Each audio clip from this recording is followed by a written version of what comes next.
Hello everyone. Welcome back to the Unite Pieces channel. Today we will recap the action-adventure and survival movie from 2007, titled The Condemned. The movie tells the story of 10 death row inmates, who are bought by a rich TV producer and taken to a deserted island to kill each other and survive. Freedom is for the only survivor. So sit back, prepare a snack, and enjoy the story. At the beginning of the movie, a fight between prisoners is shown, which is recorded by a cameraman and broadcast to the movie studio.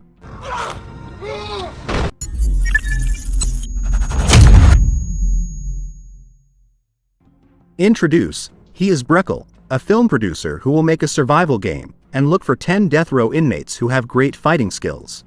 When interviewed by one of the TV media, Breckel said that he had pocketed the names of 10 death row inmates and he would release them and take them to an island.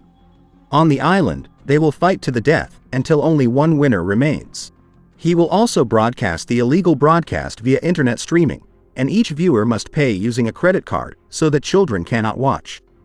The awaited day arrived. Those selected were gathered to prepare for departure. The rules of this game are, they must fight each other, and they are only given 30 hours to be the only person who manages to live. If they succeed, then they will be free and given a sum of money as a reward. They were then fitted with bombs and GPS on each leg, and the instructor told them that there were 3 ways to detonate the bomb. The first was by pulling the axis, then in 10 seconds the bomb would explode. The second, when the bracelet was forcibly opened, then the bomb would immediately explode, and finally, if more than 30 hours the player did not complete the game, then the bomb would also explode. They are then dispatched by helicopter and dropped in the sea near the island. It is known that the TV station where they broadcast the fight is also in the same place as the fighting arena. This game is so terrible, even before the game starts there are already dead, which is a participant who does not want to go down, so he is forced down and finally lands on a sharp iron. There are many surveillance cameras ready to document every scene of fighting and killing. On the beach, an inmate named Helmet meets a female inmate, Yasantwa. Without much thought, Helmet immediately beats and tries to rape Santwa. However, the situation reverses when Santwa sticks a sharp stick into Helmet's neck and manages to pull the lever of Helmet's bomb, making it explode. The number of viewers of this live broadcast has reached 5 million people, and soon an airdrop is seen descending. Creston, on the other hand, quickly approaches and picks it up, and the bag turns out to contain food and drink and a weapon, a knife. However, another prisoner, Saiga, tries to grab it, so Creston chooses to run away. Here Saiga meets with prisoner Ewan, but he offers a truce and cooperation to kill the other participants. There comes a scene where prisoner Jack Conrad meets Peter on the edge of the ravine. Actually, Jack is reluctant to fight, but because of the circumstances and Peter's threat, he is finally forced to fight Peter and drop him into the ravine.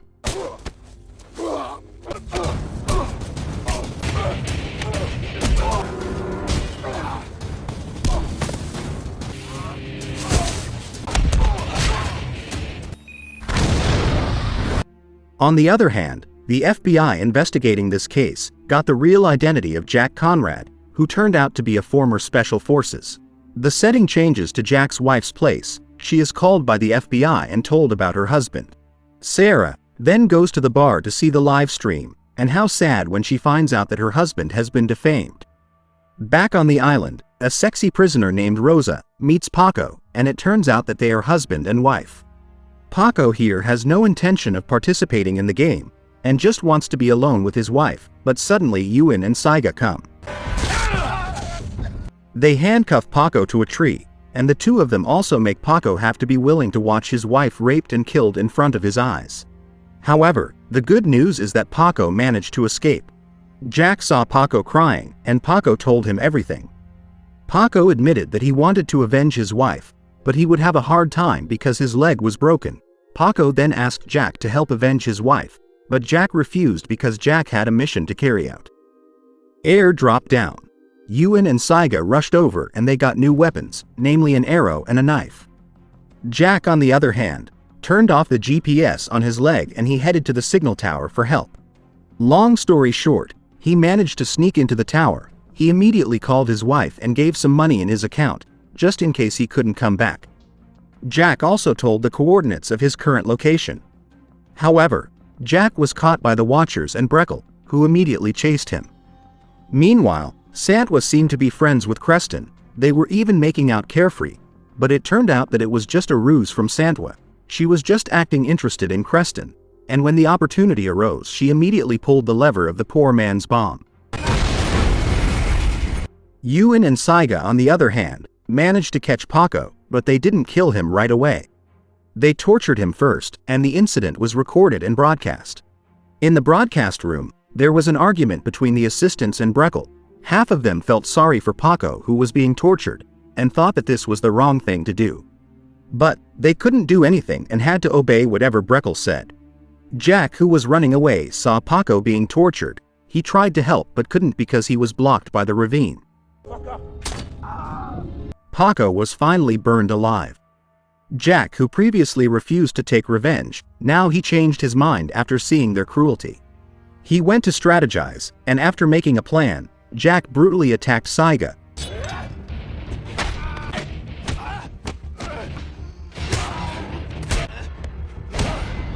But the action was prevented by Ewan, who carried an arrow, so Jack chose to escape and hide in the old building. It turns out that there was Santwa who was also hiding. Jack was shot by Santwa, but instead Santwa was hit by an arrow from Ewan. Because he failed to kill Jack, Saiga decided to burn down the old building, making Jack even more cornered. Santwa, who felt desperate, finally decided to blow himself up. Fortunately, in the old building there was a hole for the exit, so Jack managed to survive after entering the hole. Thinking that only 2 people were left, Ewan and Saiga finally decided to kill each other, because back to the rules of the game, only one person would survive. But unexpectedly, it turned out that Jack was still alive, and he managed to avenge Paco by killing Saiga, leaving only him and Ewan as participants.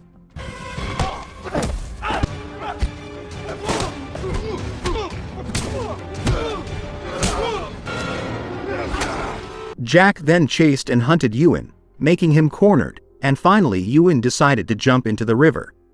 Jack, not to be outdone, and immediately followed. At the same time, Ewan saw the airdrop bag that came down, and he immediately took it, and how lucky he was. It turned out that this time the contents were firearms. He immediately shot Jack blindly. While Jack could only hide, after the situation calmed down, Jack tried to fight back, but this time he lost the duel and finally fell.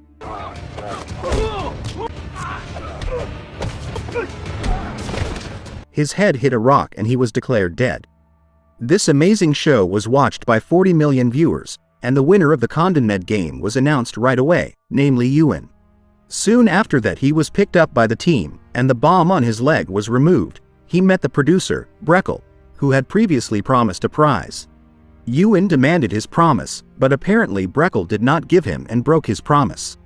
Obviously it made Ewan angry. With his annoyance he beat the bodyguards and went straight into the broadcast room, and with great vengeance he shot the film crew inside. It turns out that on the other hand, Jack was still alive. Jack immediately went to the broadcast room and took a gun, then went inside to meet Ewan. They dueled and finally Ewan was killed by Jack there.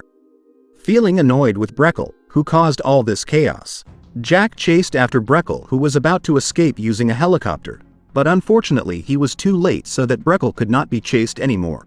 However, the assistant, who was equally annoyed with Breckel's actions, came and gave Jack a foot bomb, and he threw the foot bomb into the helicopter, and finally, Jack returns home and meets his wife. They continue their day in peace and live happily, and that's how the movie ends. What do you think of this movie? Please write your thoughts in the comments section below. Don't forget to hit the like button, and support our channel by subscribing, so that we stay motivated to create more interesting content for you to enjoy. And until next time.